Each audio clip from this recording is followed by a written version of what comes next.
We ended a couple of weeks ago in John chapter 9. And if you remember, that was the chapter where Jesus heals the man who is blind from birth. And so after he's healed, people find it very difficult to believe that this is the same man who was blind from birth. So they try to, ask him some questions, and the Jewish leadership, they bring him before them with the intention, so they say they want to find out about the person who did this healing. But that was not their intention. Their intention was not to find out more about the person who did the healing. Their intention was to prove that Jesus was a fraud. That was their intention. And we learned that from the way they treat this man. And so they'd already kind of made up their minds about who Jesus was. So they weren't really investigating. They were trying to figure out how to condemn. And so the consequences for this blind man, when he's called before them, they're pretty severe, because what they do is they excommunicate him from the synagogue. So in verse 34 of chapter 9, they say, "You were born in utter sin, would you teach us?" And they cast him out. Now, that doesn't sound like he was excommunicated, but earlier in the chapter, it says that anyone who professed faith in Jesus would be, and the word in Greek is unsynagogued, aposynagoguos. So like he would be thrown out, or she would be thrown out of the synagogue, which means never to return again, right? This would be, you were kicked out of the synagogue. And this would have been a huge hardship for a Jew at that time, because the life of the Jewish people revolved around worship in the temple, in the synagogue. So this is the kind of the consequences that they meted out to people who professed faith in Jesus. And the end of chapter 9 and the beginning of chapter 10, there's no time passed. So it's just actually one narrative. So Jesus is still addressing these people, the Jewish leadership, who have threatened excommunication to anyone who professes faith in Jesus. And so I want us to keep that in mind as we read the first 11 verses of chapter 10. So the last verse in chapter 9 says, Jesus is talking to these people, the leadership. He says, "If you were blind, you would have no guilt. But now that you say, we see, your guilt remains." So it is to these people that he's talking. They have basically sealed their own fate. They have chosen their path. They've said, we are righteous in our own eyes. We don't need you to come and tell us what it takes to be righteous. Okay, so John chapter 10, first 11 verses. "Truly, truly, I say to you, he who does not enter the sheepfold by the door, but climbs in by another way, that man is a thief and a robber. But he who enters by the door is the shepherd of the sheep. To him the gatekeeper opens, the sheep hear his voice, and he calls his own sheep by name and leads them out. When he has brought out all his own, he goes before them, and the sheep follow him, for they know his voice. A stranger they will not follow, but they will flee from him, for they do not know the voice of strangers." This figure of speech Jesus used with them, but they did not understand what he was saying to them. So Jesus again said to them, "Truly, truly, I say to you, I am the door of the sheep. All who came before me are thieves and robbers, but the sheep did not listen to them. I am the door. If anyone enters by me, he will be saved and will go in and out and find pasture. The thief comes only to steal and kill and destroy. I came that they may have life and have it abundantly. I am the good shepherd. The good shepherd lays down his life for the sheep." So this whole chapter, but specifically these verses, they're just so beautiful, comforting, gentle, loving, just perfect, right? But they are comforting and gentle and loving if you are a disciple of the Lord. If Jesus is indeed your shepherd, right? So the thought of the Son of God being my shepherd, my caretaker, that I'm just a sheep. I'm a stupid sheep. I can't think for myself. I know this, but he's going to take me and care for me. That's just beautiful. I love that. And when he says he is going to lay down his life for his sheep, I don't need to try to understand what that means. I know what that means. I know that means he would lay his life down, and he did lay his life down for me. So this is just the whole thing, especially looking back on it from where we are, it's beautiful and perfect. And later on, in chapter 10, in verses 28 and 29, Jesus says this, I give them eternal life, and they will never perish. This is talking about his sheep. And no one will snatch them out of my hand. My Father who has given them to me is greater than all, and no one is able to snatch them out of the Father's hand. I mean, this is perfect comfort, perfect security. It's beautiful. And so, for us, this is cause for great joy, all these words of Jesus. But the reason I read the end of chapter 9 and what happened, we kind of recapped, is because there is another message in these verses that is very different from this gentle pastoral view that we're getting, right? So we have to put ourselves in the shoes of the Jewish leadership, because there are words in here that are directed at them. And how would they have received these same words, which are so beautiful to us? So in verse 27, Jesus says, my sheep hear my voice, and I know them, and they follow me. So my sheep hear my voice. But what if you're not part of the flock? What if you do not hear Jesus' voice? What are you going to hear? So let's take a look at that. So this is actually a large part of this discourse that we could easily kind of miss if we don't understand that, chapter 9, chapter 10 is the same discourse, right? It's easy to skip over and say, oh, it's a new chapter. No, same chapter, same discourse, same audience, right? Okay.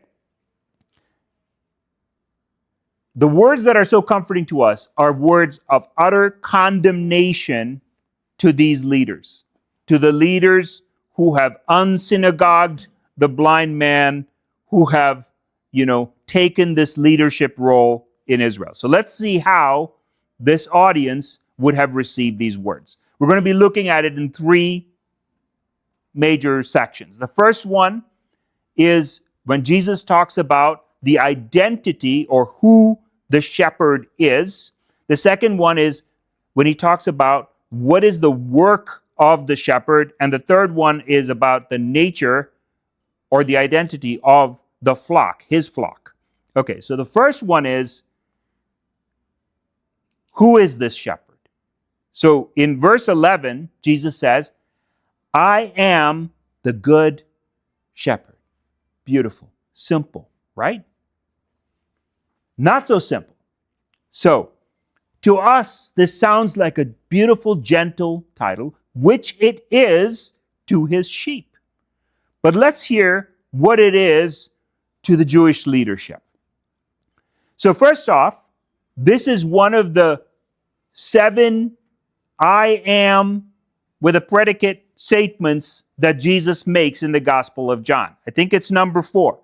So he says, I am the good shepherd. Now, I am is the Greek version, Ego Eimi, is the Greek version of Yahweh, I am, which is the meaning of God's name in Exodus, which he reveals to Moses.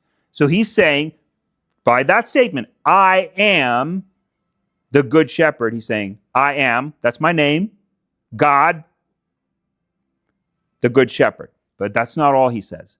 The way it's written in the Greek is, it says, I am the shepherd, the good one.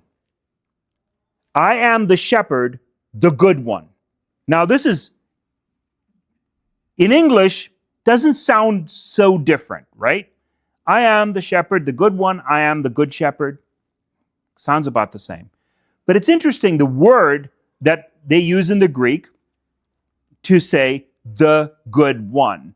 So the normal word for the good one in Greek is agathos. Okay, like the name Agatha comes from this word, agathos, okay? Which means good, of good moral quality, a good person, that kind of thing. The other word that is used is kalos. Now, this word also means good, but what it means is not only good, but perfect and beautiful. It's the perfect example of goodness. It is the archetype of goodness, right? So he's using this word here, kalos, not agathos. And kalos means perfect and beautiful. So what he's saying, I'm not just a good shepherd. I am the good shepherd. The beautiful, perfect example of what a good shepherd should be. I am the model shepherd. All other shepherds should be modeled after me. Okay? So think about that. So he's saying, I am God, and I am the model shepherd. Now, we may hear this and say, okay, great. But to a Jewish ear, this means more than just saying, I am a good shepherd. Great, you're a good shepherd. So what? Well, who is the shepherd to the Jew? The Lord is my shepherd. I shall not want. Right? Psalm 23. Give ear, O shepherd of Israel, you who are enthroned upon the cherubim. This is Psalm 80. So the idea of the good shepherd is the Lord. So this is very clear.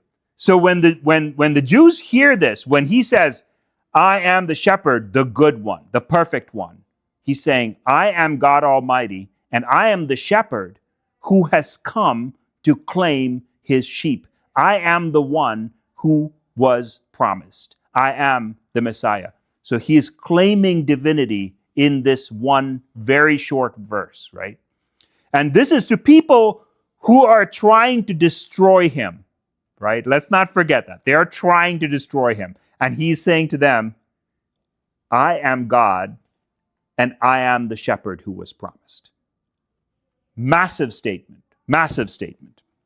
I am the fulfillment of what was promised in the Old Testament. I am God incarnate, come to take care of his flock.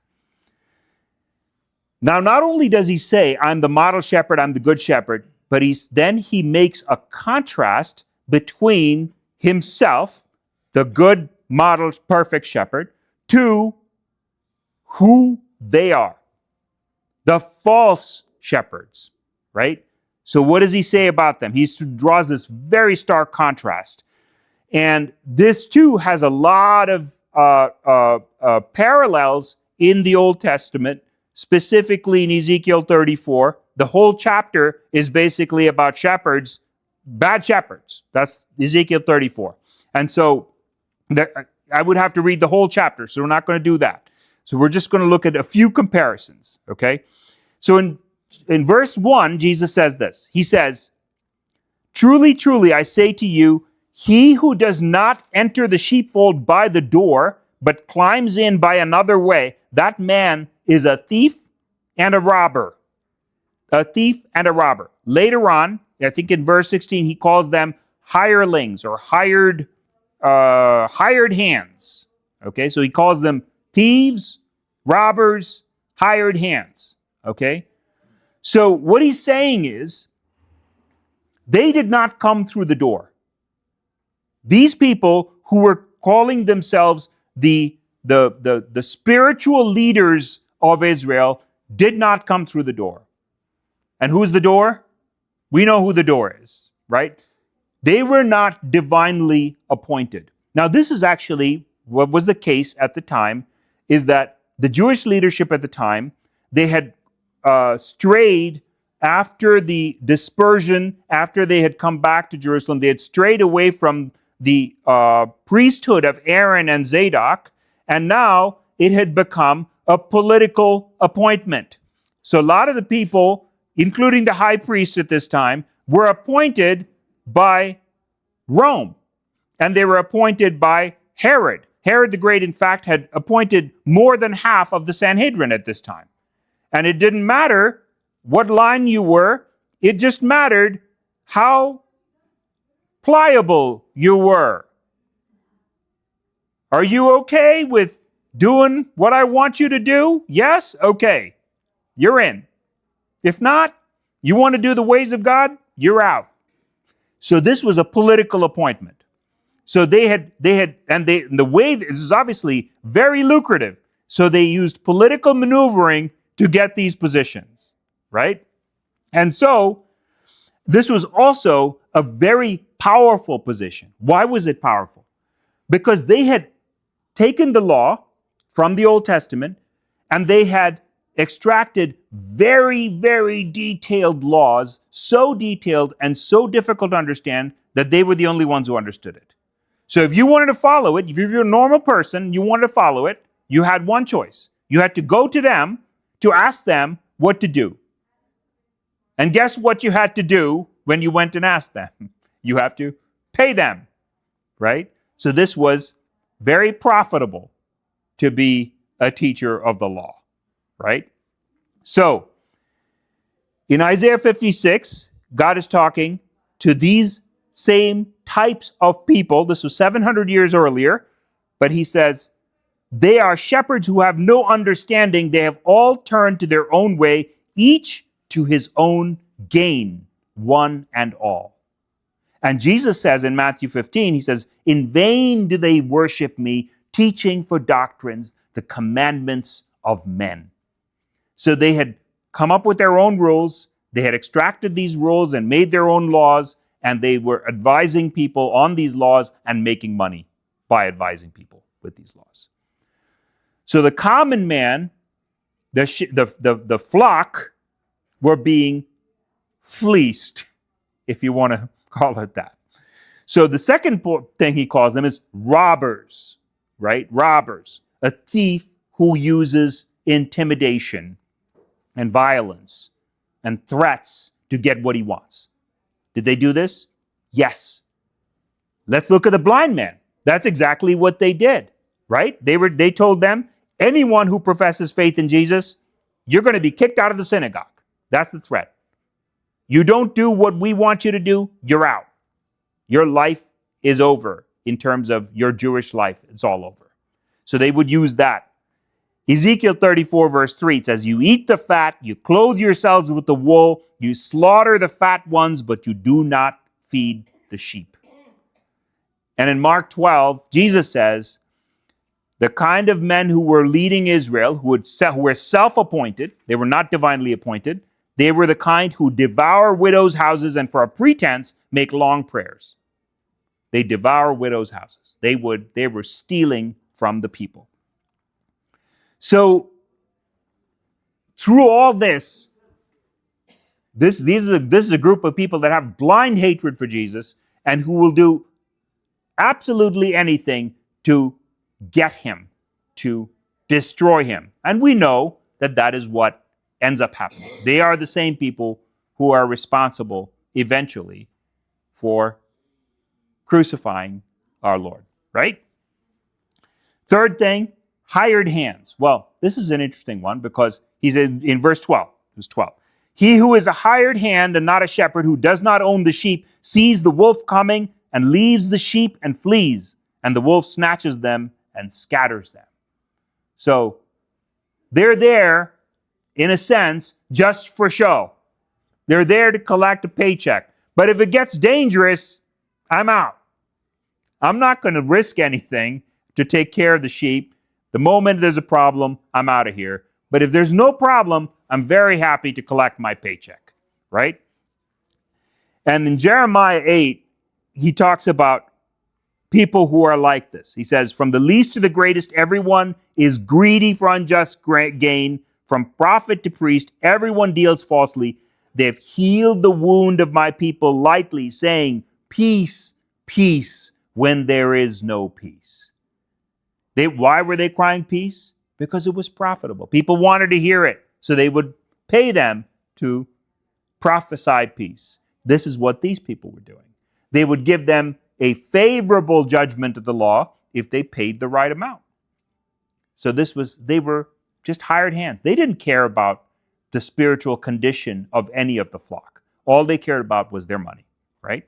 So this is what Jesus has said to them. They're thieves and robbers and hirelings. So this is the contrast between the good shepherd and the false shepherds. First, the thief or the false shepherd takes life. The shepherd, the good shepherd, gives life. The false leaders rule for what they can get from the sheep. The good shepherd lives and dies for what he can give to the sheep. The hireling flees to save himself, but the shepherd gives his life for the sheep. And that's the contrast that Jesus is drawing. So, this is not just, when we read this, it's not just about interesting historical, curiosity, because this is something we can look at in two ways. One is we can look at this and say, this is a way to evaluate the people who are in positions of pastoral guidance in the church today. Are these people guiding us for their gain or for ours? Are they doing the will of God or are they doing their own will? And so this is a good way for us to look at it and say, are these shepherds who are truly guiding the flock, or are these shepherds who are thieves and robbers and hirelings? And the second way it's important is, if you are ever put in a position, and this is not about necessarily being a pastor of a church. I'm talking about put in a position of teaching someone else, even if it's one other person. This is a way to evaluate yourself and say, what am I doing here? Am I doing this for my own gain? Am I doing this to truly help the person whom God has put in my path? So I think that's why it's important for us to understand this. Okay. So far we've talked about this, how this message would have come across to the Jewish leadership. So let's now talk about what this means to us, to the sheep, right? Let's look into that. So the first thing I'd like to talk about is there's these two verses that seem confusing at first. Verse 7, truly, truly, I say to you, I am the door of the sheep. And in verse 11, he says, I am the good shepherd.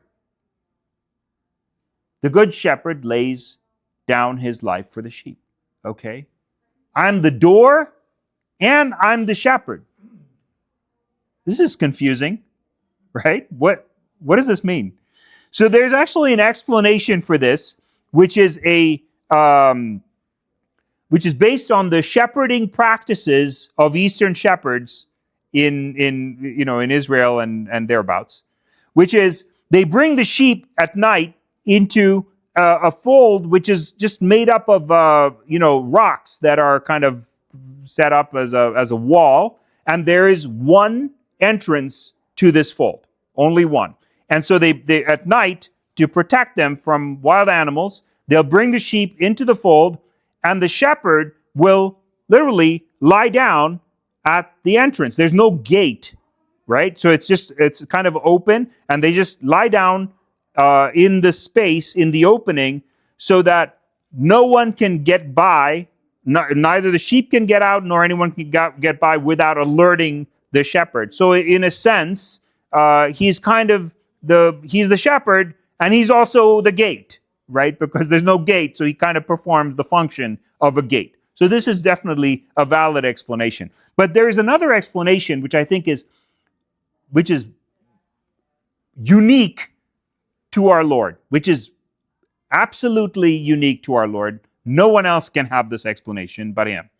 And so we already talked about him being the good shepherd. We get that. What does it mean that he is the door, right? So if you remember in Genesis 28, this is when Jacob is fleeing from Esau because Esau has threatened to kill him. And Rebekah says, you need to leave because if you stay, your brother's going to kill you. So he flees. And he goes and stops at this place called Bethel. And he makes a pillow out of rocks, and he lies down and he has this dream. And he dreams of a ladder that is going to heaven and angels ascending and descending on this ladder. And when he wakes up, this is what he says in verse 17. How awesome is this place? This is none other than the house of God, and this is the gate of heaven. This is the gate of heaven, all right? And if we remember, this was a long time ago, but John 1:51, Jesus applies this to himself. He says, truly, truly, I say to you, you will see heaven opened and the angels of God ascending and descending on the Son of Man. So he's saying, I am the gate of heaven, right? So Jacob called this ladder the gate of heaven, or the door, let's say. And Jesus is saying, I am that ladder. I am that gate, right? So what did he do to make himself this gate? So the way he became that gate is by fulfilling what he came to do by dying on the cross for us. So when he did that, he basically opened the pathway for all us sinners to have communion with God through his blood and through his righteousness. So he paid the price on the cross to become the door, right? So he is very literally the door, in that without him, we would not have a way to be in the presence of God. The Holy of Holies would be completely closed, the veil would not have been torn, and we would be completely shut off from being in the presence of God forever. So he literally becomes the door. So he is the door. When he says he is the door, he is not speaking metaphorically. He truly is the door. He is the pathway. He is the way. Remember, 14:6, John 14:6. He's the way, the truth, and the life. He is the way. He is the way, and he has made that way through his sacrifice. And so that sacrifice is the next thing. So in verse 11, he says, the good shepherd lays down his life for the sheep. Now, here again, there is a very strong pastoral parallel. So if you remember, when David goes to Saul and he's talking to him and he says, let me go fight Goliath. And Saul says, you can't fight him. You're just a kid. He's been a warrior from his youth. How can you fight him? And David says, well, I've always protected my flock. When a bear came and attacked, I struck down that bear and I protected my flock. When a lion attacked my flock, I killed that lion, right? So this David is a good shepherd because he risks his life to save his sheep, right? So so if you look at it from that perspective, Jesus is saying, I'm also a good shepherd in that sense. But obviously we know he's saying much more than that, right? He's not saying merely that I will risk my life. He is saying, I will lay down my life. This is not a possibility. It is a guarantee. He will lay down his life. And he says in verse 18, no one takes it from me, but I lay it down of my own accord. I have authority to lay it down, and I have authority to take it up again. This charge I have received from my Father, right? So this is absolutely certain. There's no question about what he's come to do. It is the very purpose for which he came and became flesh and dwelt among us. This is why he came.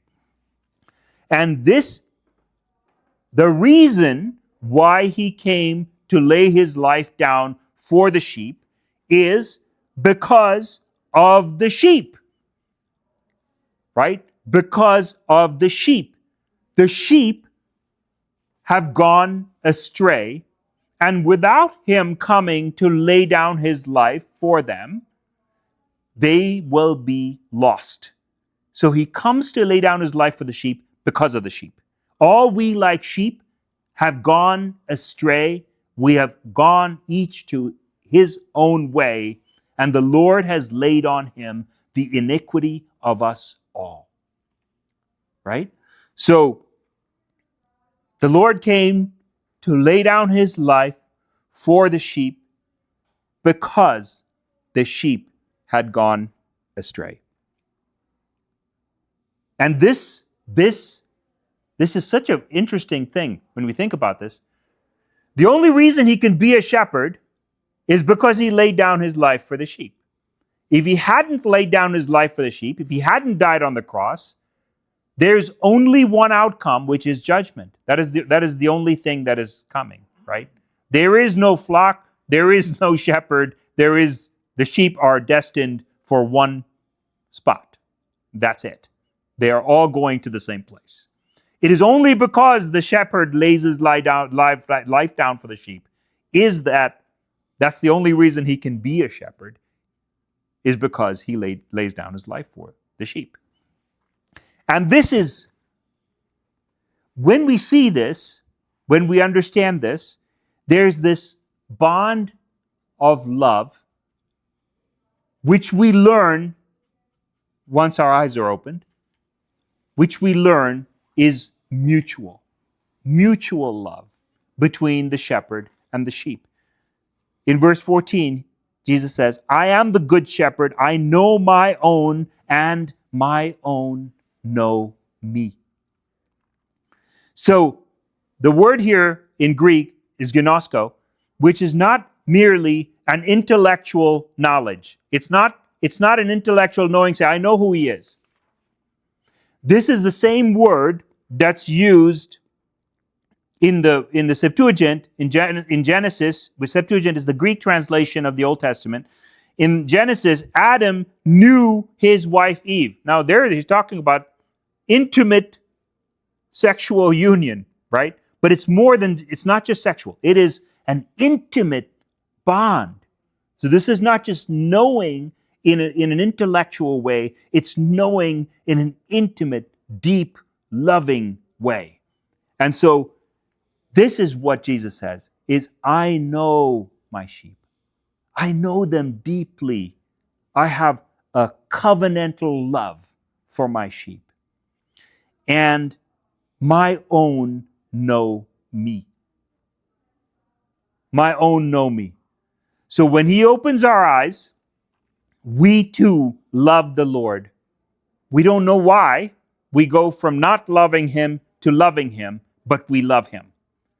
And this is the interaction, this mutual love between Jesus and his flock. That is covenant love. That is covenant love. And it is this relationship, I was thinking about how wonderful this relationship with God is.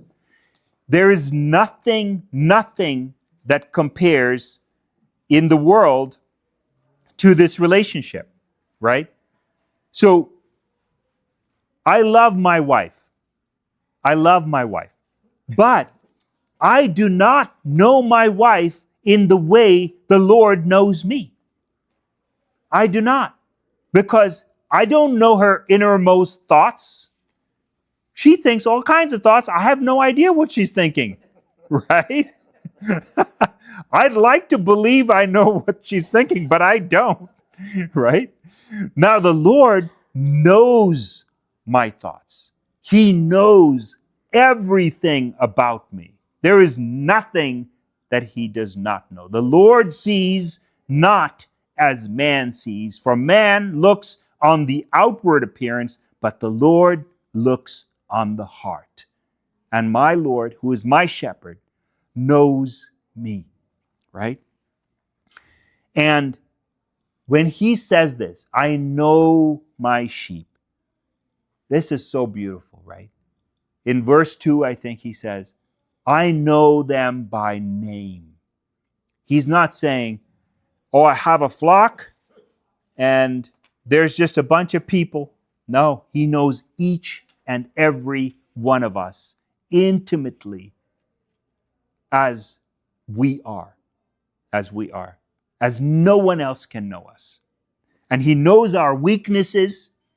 He knows when we struggle. He knows when we fail. He knows when we doubt. He knows when we doubt him. He knows when we doubt him. And yet, he loves us. Yet he loves us. And that's the miracle of all miracles, right? We know, we are the only ones who know the corruption in our own hearts. And he knows it too. We are the only two people who know it. And yet he loves us. That's just beyond my understanding. I don't get it. But he loves us. And this love is not just one way, right? It goes both ways. We love him, but the difference is we do not see him the way he sees us. We do not have perfect vision. We see through a mirror dimly, right? As long as we are in this fallen flesh, we see through a mirror dimly, not face to face. But someday we will see him face to face. And someday we will know even as also we are known, right? But when we hear, so think about this. He says, my sheep hear my voice. So if you think back on how we came to the Lord, how did this happen? So for me, when I read the Bible and I heard his voice, right? Like it was the words speaking to me through the Bible. His words changed something in me. It moved something in my heart. And I had no choice but to respond. I had to respond because I knew this voice. This voice was right and it was beautiful. And I knew that this person, whoever it was that was speaking, had only my best interests at heart. He cared about me. He loved me. And these words, his voice, it's a primal thing. We respond to Jesus and we don't know why. It's because we are his sheep. We know his voice. So when we hear it, we don't have a choice. We respond. That's just the way it is. And so I watched this beautiful documentary about shepherds in Israel. And it's really interesting because there's still shepherds in Israel today who are shepherds almost in exactly the same way as the shepherds were in the first century. Like almost nothing has changed. So the difference between Eastern shepherds and Western shepherds, there's a big difference. Western shepherds use shepherd dogs and they drive the flock, right? So they have shepherd dogs and they drive the flock and kind of get them into the fold like that. Eastern shepherds lead the flock. They go in front of the flock and they call to the sheep. They have all these strange noises that they make with their mouth, and they have, all these calls they make, and the sheep hear the voice of the shepherd and they follow. And really interesting, another shepherd can come and make all kinds of noises, and the sheep just ignore him. They don't care. Doesn't bother them. Their shepherd comes, heads up, they all start following him. Really interesting. And it's also a specific type of sheep that they grow in the east, which is they're called fat-tailed sheep.